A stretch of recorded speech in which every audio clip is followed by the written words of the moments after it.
Students ఇక్కడ ఒక expression ఇచ్చారు, ఒక ఈక్వేషన్ ఇచ్చారు. ఏంటంటే P is equal to a² b into e⁻−ax అని ఇచ్చారు.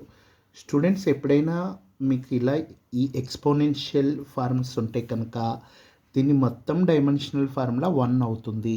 గుర్తుపెట్టుకోండి, అంటే ఎక్స్పోనెన్షియల్కి నో డైమెన్షనల్ ఫార్ములా ఉంటుంది. అయితే దీని పవర్ కూడా డైమెన్షన్స్ ఉండవు, అంటే ax కూడా 1 అవుతుంది. డైమెన్షన్స్ ఉండవు అంటే m⁻0 l⁻0 t⁻0 అంటే 1 అని అర్థం.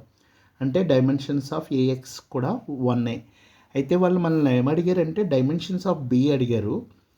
నేను క్లియర్గా ఏం చెప్తున్నానంటే ఎక్స్పోనెన్షియల్ పవర్ ఏదైతే ఉందో దాని డైమెన్షన్స్ 1 అని తీసుకోవచ్చు.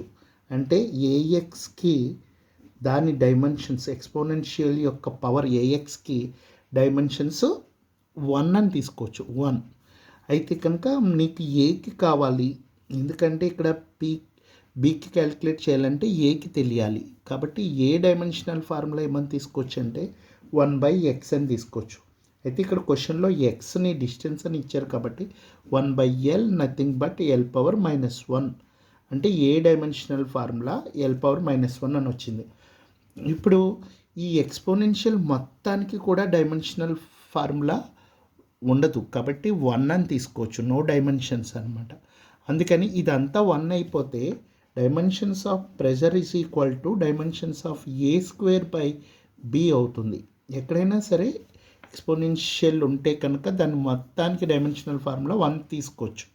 కాబట్టి